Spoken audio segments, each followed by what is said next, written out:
Thank you so much. Anyway, so I'm going to speak on the application of tea for the northern India, and in particular, I'm taking the case study of Punjab. I hope I'm audible.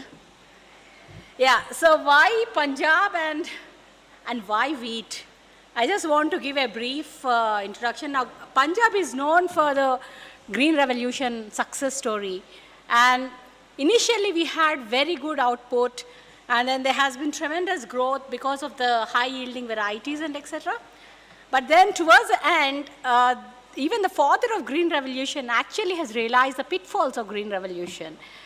So that has become once again famous because it has been both a success story as well as reaping the evil effects of the Green Revolution.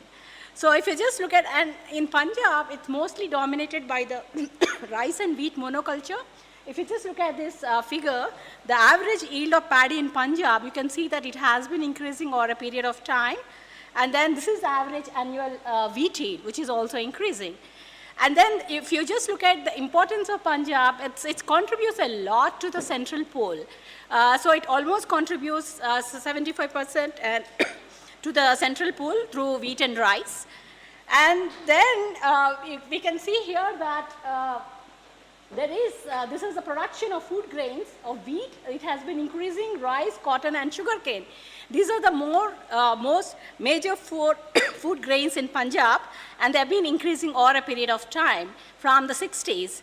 And this particular graph is the cropping intensity in Punjab, which is very high in India, almost 190 percentage points. So that's basically what Punjab is. And that's all because of the high-yielding varieties and increased mechanization of the farms and all. And this is how, these are the various districts in Punjab, and this is how it looks like. And if you just look at it, obviously you don't get the output without use of various inputs. If you just see the consumption of pesticides in Punjab has been increasing over a period of time. They plateaued. Now it's more or less like steady. It has not increased as much after the 90s. And then this is the figure for consumption of fertilizers over time in Punjab. So this is very high compared to the national average. So it's almost like 2 times higher than the national average in Punjab. So we consume a lot of fertilizers. And then along with, because it's like more advanced farming system, and then also like you are depending a lot on water. So they have dug deep bore wells and tube wells. And you can see the increase in various water sources. You can see that it's not only the canal irrigation, but farmers do rely on the tube wells and other sources in order to irrigate their fields because there is no water supply. And obviously, like that has increased the consumption of electricity in Punjab, but then they don't need to pay because electricity is waived off. And that also gives them perverse incentives to over-extract. And then you can see in the below figure that if you just look at the tube wells which are operated by various sources, earlier it used to be diesel generated, but after 2000, because electricity is free, mostly it's electricity operated. So that has led to the growth of the electricity operated tube wells, and that led to overconsumption of the water. And then farmers need not pay for it. That's basically the background of the story. And then this particular figure gives you the number of farming implements, like they are highest in Punjab. The tractors, you can see that they have like threshers and tractors and tilling machines. And so Punjab has highest mechanization in India, as a result of which they rely mostly on the mechanized farming. Now when we look at our stock is basically the land which we have. Along with that, we also have the stock of the agricultural implements. But then the natural capital part, if you just look at, it's basically the amount of the soil fertility. If you just look at this particular figure, the first one is the nitrogen. Most of the districts in Punjab has very low nitrogen content. And the other one is the phosphorus. And you see that high is green and yellow is medium. So several of the districts have medium phosphorus levels. And the potash is high is green in shade and then medium is yellow. So mostly like most of the farms in Punjab do not have enough nitrogen. So that's a key issue. And this particular figure gives you the groundwater levels, the water levels in various districts of Punjab. You see that all these purple shades means that the groundwater is, you have to dig 30 meters deep down there. So that's basically the level of water. So that's the stock. The stock of water has been depleting because of its over-extraction as a result of all the inputs that I have talked about. So that's the key issue there. And then if you look at the average area production and yield of various crops in Punjab, you'll see that it's rice, dominated by rice, then wheat, and then sugarcane, it's less in value quantity, but then it's a high value crop. It's all year crop. So these are the three dominant crop systems in Punjab or a period, and the rest of the crops are all like minuscule. They don't really add much. So it's why rice and wheat system we chose is because of this particular reason. Rice and wheat are the dominant cropping systems in Punjab, and this is basically the scenario. And the average yield has been more or less like stabilized over a period of time. And this particular figure gives you the land use classification in Punjab. And Punjab is the only state where you will find 80% of the agriculture, geographical area under agriculture. It's basically a farming state. And it's really rich in farming and agriculture, and and it has more or less has been stabilized over a period of time. Now, the study objects, like I just laid the context of why why Punjab and wheat. Now, the basic objective of my study are basically twofold: to test two applications of the TEEBAgriFood evaluation framework. Yeah.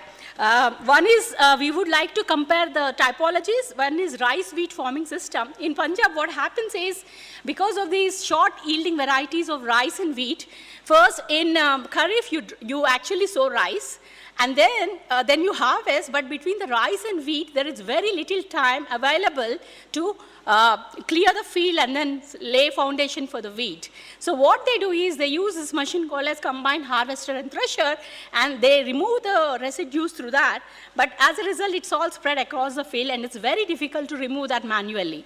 So farmers find it very easy to burn the fields.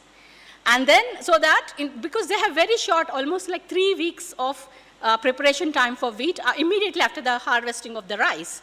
Only then, if you don't sow the right wheat at the right time, you don't really get the output as desired. So that's basically the key issue in Punjab. It's not per se the rice or per se the wheat which is the problem, but it's the rice-wheat farming system with short rotation cycles which is the problem. So the farmers actually set the fields on fire, and that actually sets a lot of, it's like source of air pollution, and even neighboring Delhi gets impacted, and many other areas, neighboring states get impacted because of this. So in this particular study, what we are trying to check is the typology comparison, rice-wheat farming system with combined harvester resulting in residue burning. And then you look at other alternate system, rice-wheat farming system. There is a technology called as happy seeder or any other alternate technology which does not involve burning of the fields. So this is what we want to compare, how there may be higher costs. This particular technology, happy seeder, has a higher cost because the machine is very expensive and farmers are not willing to adopt. But then the other system has huge environmental externalities. The second objective is to look at the alternative policy scenario evaluation versus basically organic versus conventional production of wheat. So which one is better, and is there something that we can do? So this is basically, I didn't want to show the tables because it is of no use. These are various inputs apart from the rainfall, sunlight, and the temperature. These are basically various inputs which go to produce output. I have quantified all the amount of seeds, fertilizer, these are all per kilograms, how much per acre, how much of input is used. And this is the one in the round oval is basically the value of the input. You will see that agriculture is dependent on, first is definitely land preparation from rice, that's a key source of externalities. Then you have seeds, fertilizer, manure, insecticides. Then there is family labor, attached labor, casual labor, animal labor, irrigation charges, hired machine, own machine, etc. And how much of each, and then the value of that. In addition to that, there is a lot of fixed capital being used in the flows. You'll see that there is rental value of owned land, rent paid for leased land, land revenue taxes and cess, depreciation on implements and farm holding, interest on fixed capital, Then you get the value of the main product, which is like 70,961 rupees per hectare. This is as per the 2014-15. And then the value of byproduct also you get, which is like 9,243. And in addition, of course, there are a lot of externalities. Now, if you just look at the externalities, the emissions, as I mentioned, the burning of the rice field is the main cause of, it's the root cause of the problem. I tried to look at, I used district level and I have data from 650 farming plots. And I looked at all these emissions from different districts. This is basically emission in grams per kilogram of rice produced due to rice residue burning. There are various parameters. You will see that carbon monoxide, and then you have all sorts of pollutants, which is NOx, N2O. These are all very harmful.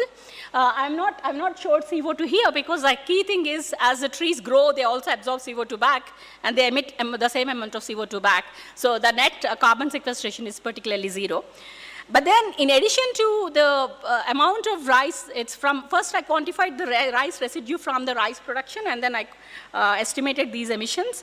But then if you look at, if you burn, along with that, you also get the average soil nutrients are depleted. This particular figure gives you how much of average annual soil nutrients are lost due to burning. This is based on the data over a period of 97 to 2004. This is average. And then, of course, this has a lot of health implications like asthma, bronchial attacks. There are potential carcinogens, there are school closures, flight disruptions, accidents, smog, and all these associated issues along with because of this particular burning.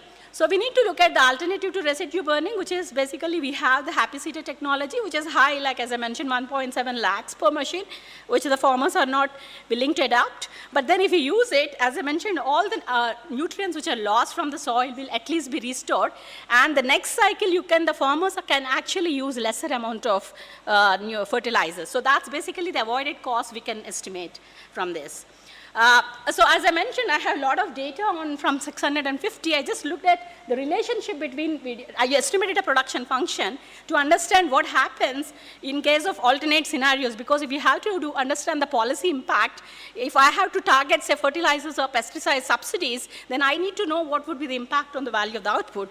That you only get if you look at each and every input together rather than use it independently. You would see that definitely there is a relation, but in case of fertilizers and pesticides, there is no relation because most of the times farmers do overuse the fertilizers rather than use optimal amount of fertilizer. Even the results actually I showed a negative impact of fertilizer on the yield, which is a thing to be noted. And then I also looked at the alternate typology, which is the organic wheat. We basically surveyed few farmers, that 2 interviews were done over phone to understand like what is the difference in the cost. And then this is basically estimated based on their inputs, and then I use the same data source to actually like simulate what would be the potential value of all of these. And this is what I got for the flows. And then if you try and compare over a long run, if you just take out phase out subsidies and then pass out the minimum price support instead of to farmers who are adopting the inorganic electricity to organic people, you will see that organic cultivation is more sustainable in the long run. This is over a period, this is basically across the cropping area. And then you will see that organic cultivation has higher returns, and then the externality avoidance is basically the added addition. So that's basically the key conclusions. And I'm still doing this processing manufacturing household. I mean, we have data set because 90% of this is consumed and only 10% goes for manufacturing and bread production. I'm looking at the data set from the annual survey of industries to understand the number of factories, capital, and labor involved. And that's basically and then human capital and social capital, basically qualitative indicators. And health is something which has to be monetized, but I'm looking at a proper methodology to be able to quantify this. Thank you very much. Maybe we could have some reactions from the floor, just to get everybody moving this afternoon. Yes, Salman. I just want to just to help those, well, including myself in some respects, in terms of the studies that are coming up. A general principle in life cycle analysis is that what you do is you basically look at, if you've got a comparison between two alternatives, in this case, say organic versus conventional, the only thing you would do is look at the differences. So if, say, for instance, organic versus conventional had the same impact vis-a-vis CO2 emissions, then there's no point really in looking at it, because if you're trying to make a comparison to say which is better, then you wouldn't do so. So it's basically a question, I suppose, mainly to Peter and Haripriya, because it seemed that you have retained this kind of comprehensive analysis where you have looked at everything, even in cases where there probably isn't a material difference between, in terms of the comparison. Now, I wonder, am I correct in saying that you've done that? And I suppose we have to ask ourselves in terms of the TEEBAgriFood community, if we've got a limited resource and a limited amount of time, whether we should be looking at everything if we're making a comparison, but a typology comparison, if there's no difference between the two alternatives. Well, let me just speak to the comparison we've made. There are very distinct parameters for, say, smallholder and largeholder ranching, for example, that have to do with, which I wasn't able to get into in much depth in my limited time for the presentation, but and the response of the different actors in terms of the incentive prospects are also very different. So the kind of, I think the real question is really, how are we going to target interventions at different actors who are producing under different systems or different scales, and how to promote that as being also responsive to the externalities, as being a factor that may be brought in as an additional value that is not considered. It may not be that the value of production may not be so significantly different, but the benefits to be obtained by the intervention may be significantly different. So I think that may be a justification. I'll pass the buck now. Yeah, when we looked at the differences, see, the common misunderstanding is that organic cultivation is not profitable, and so the farmers do not adopt it. But then the difference actually comes in the level of the inputs that are being used. For example, if you take out the fertilizers and insecticides, but then organic farms have different kind of pesticides and insecticides that they use. I mean, it's basically plant-based. And the other thing is the amount of manual labor in the organic cultivation is much higher than that of the inorganic. So I think it's important to highlight those differences, but then nevertheless those costs are, maybe the human labor is on a bit on a higher side, but then it is offset by the amount of fertilizers and pesticides being used in other form, and then it has also a higher productivity. The second thing is that because inorganic has minimum support price and there are also a lot of subsidies inherent in fertilizers and pesticides, if the same amount is actually passed in as a price transfer to the organic farmer cultivators, then the organic farming becomes more sustainable than inorganic. So, I mean, to highlight those differences and to tell where to intervene, I think it's important to have the same typology, have like system A, you're comparing two systems, just compare each and every aspect of it in a uniform way so that the policymakers know that yes, everything is on the same ground. Otherwise, if we adopt a different system, then altogether, then you cannot actually give an answer to them. So it's important that we adopt the same typology and highlight where the differences actually come.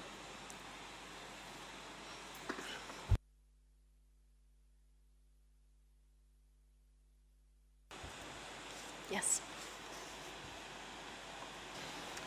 Hello, I'm Pietro from True Price Impact Institute.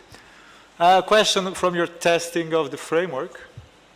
I was wondering, it's very useful you uncover with this framework a lot of facts, you bring them together.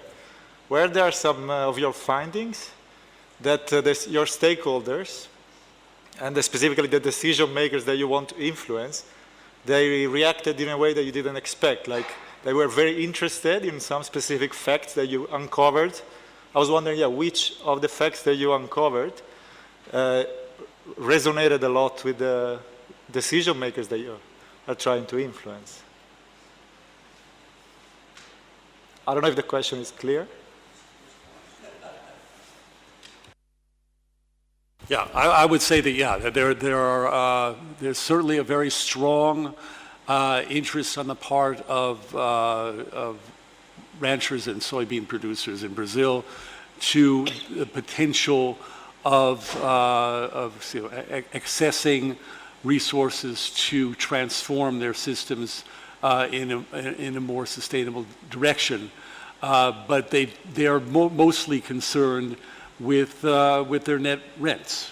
That's they may acknowledge that there are differences to be obtained in terms of carbon emissions and in terms of the water quality and other aspects that are indicated. But their principal concern is how much are they going to take home at the end of the day. So we have to try to incentivize a movement that will not only improve their net rents, but also improve the environmental results of the system.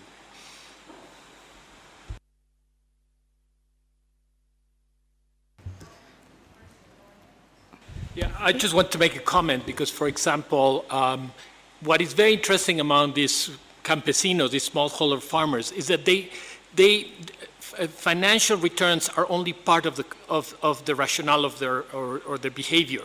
So you see a lot of times where if they do just financial cost benefit analysis, these farmers are losing money. But because they do value many other things in their crops, in their maize, for example, cultural identity, special dishes, where markets are not really working, but they're still willing to produce the crop even at what will look as a financial loss. That's what we say in our study, that that's an externality. You're having more maize produced that would have been produced if those producers were just profit-driven. And so it's also very important to understand that there are certain category of farmers, for example, that do things for reasons that are not necessarily reflected in the market. They have economic cost and benefits, but they are not reflected in the market. And because we have, and I think that a lot of things that have to do with diversification are this type of values that are not, as I said, not reflected in prices, which is important to bear in mind. All right, why don't we take 3 questions now, and then we'll have some reflections based on those. So we'll start with you with the floral. Jaqueline, Instituto Escolhas, or Charles C. Institute.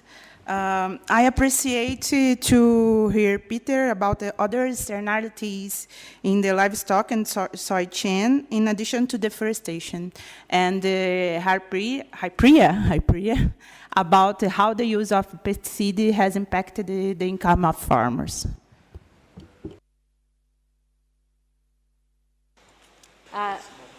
Yes, we're going to take a couple more questions. There was at least 2 more questions in that corner.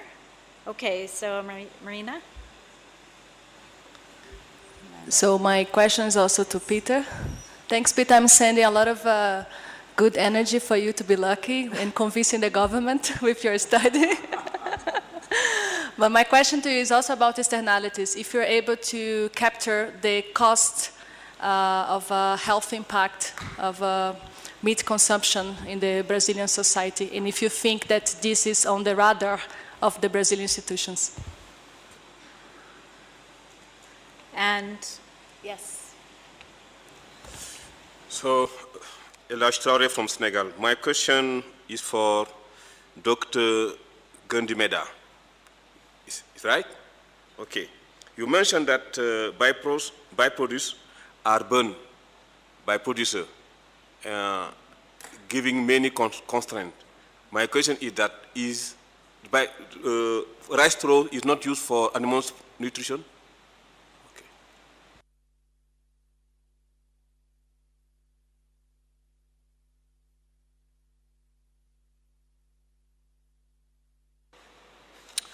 Thank you very much. My question goes to all the 3 presenters. You've applied this framework from an individual commodity perspective. So you have maize, livestock, and wheat. But I'm thinking, what is your experience if you were to apply this framework, from an economy-wide perspective? Do you think there is that possibility? And if so, what sort of changes would you need to apply to the system? Because I'm thinking from a policymaker's perspective, if you were to do this sort of evaluation for all the commodities within an economic system, would require a lot of resources. So is it possible to apply this, from an economy-wide perspective, this evaluation framework? Thank you.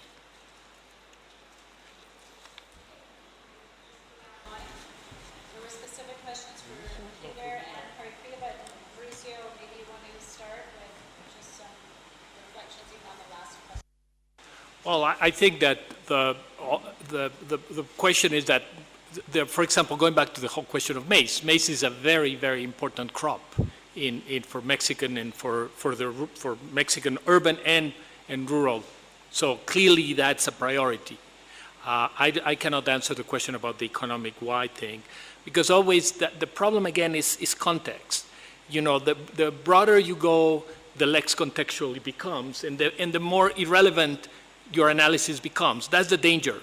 You can make such an aggregate analysis that is worthless, and then, as you pointed out, it can be so narrow that again it would be worthless. So I think that from a policy perspective, it's very important to know how, first of all, where to target. Maybe you don't want to do this analysis for everything, but to target it right, and then to find the right scale at which you have to do it to have meaningful things to tell, and to recommend. That would be my point. Right. So, as far as the last question is concerned, I think, well, we're dealing with commodities that have a significance that is far greater, I think, perhaps than the majority. When you have an agribusiness complex that is maybe 22% of the Brazilian economy, and soybeans is maybe half of that. And beef, I don't even know what beef. Everybody eats so much beef in Brazil; it's ridiculous.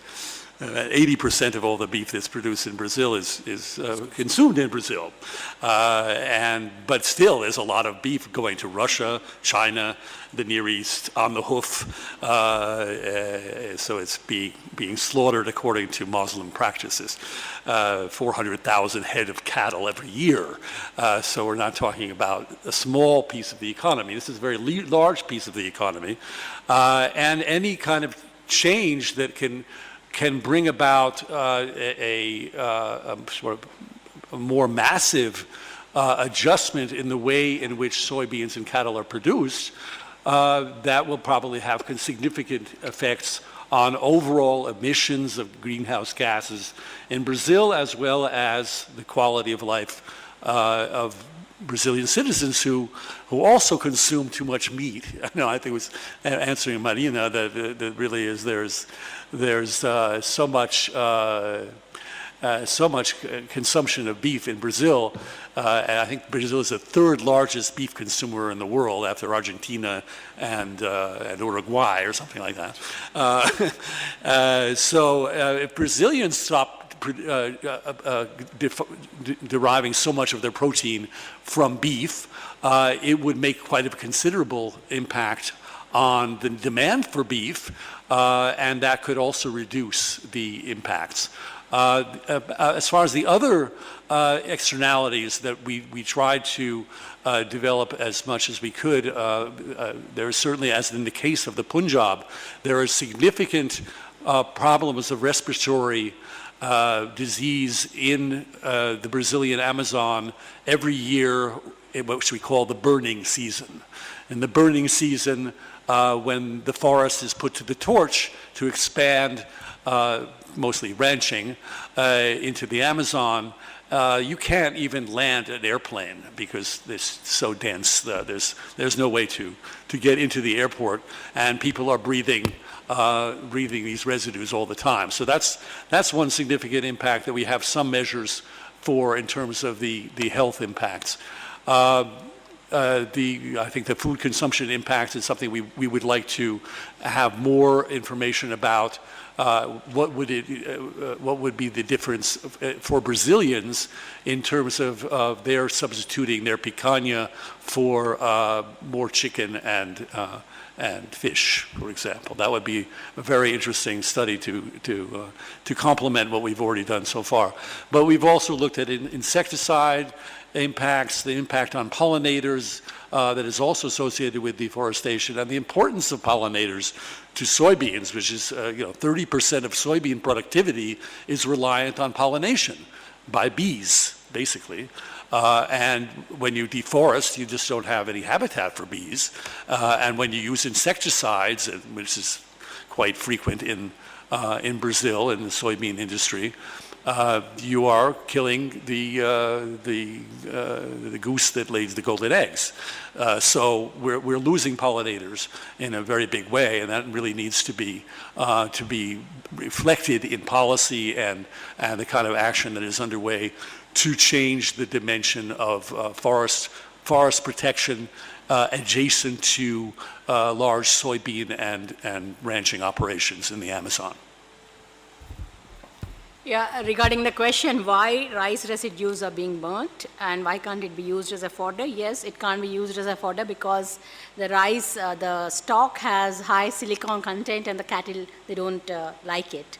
So as a result, it's not being used. In India, 80% is burnt. Some is made using rope making and some in biomass and all that. But still, because the carrying and transporting is very expensive, and then also like the farmers do not get adequate, so the cost would be higher than the benefits they get by transporting this so that's the main reason why it's burned.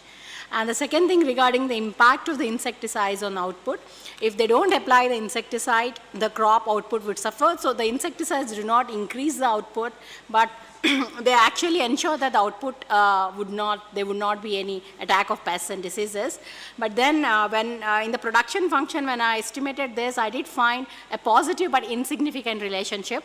That means they don't really impact the output. But then the farmers tend to over-apply, and then the use of insecticides has been much higher than what has been prescribed. But most of the pests become resistant to this, and that also is another issue because the farmers think that the more they apply, the better safeguarded they are, but that's not the reality. So that's the issue.